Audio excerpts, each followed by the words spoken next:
of Parkersburg is on the ballot this November. Our Chase Campbell talked with both candidates about why they think they should get your vote.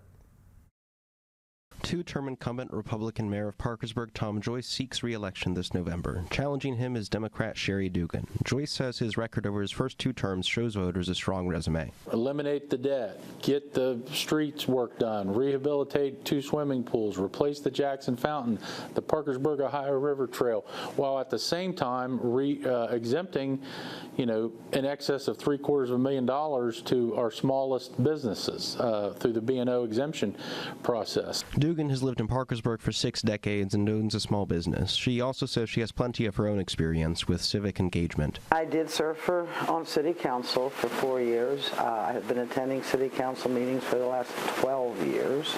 I do sit on the municipal planning commission right now, so that gives me a little insight because once it's passed there, it goes to council. So, and I've just been keeping my eyes open and meeting people and talking to them. Joyce and Dugan both say addressing substance abuse and related issues like homelessness in Parkersburg would be a major priority for them if elected. Believe me, I understand. I think it's hit Parkersburg as hard, if not harder, than any community in West Virginia. Obviously, the opioid problem, the drugs is a problem, the homelessness is a problem, housing is a problem. Overall, Joyce says he believes his administration has done good work so far, work he'd like to continue if re-elected. In 8 years, we've eliminated $52 million of liabilities and debts.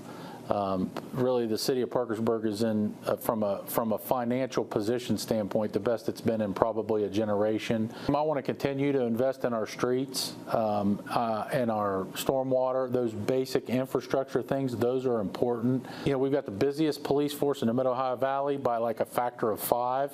I want to continue to make sure that those folks are properly equipped, properly trained, and properly compensated. That has always been a priority. In addition to addressing drug issues, Dugan says she'd like to improve economic development, in part to help prevent Parkersburg's population from shrinking. She also says she'd like to improve transparency and communication with the public. Probably the most important thing is an open door policy. The constituents can talk to me.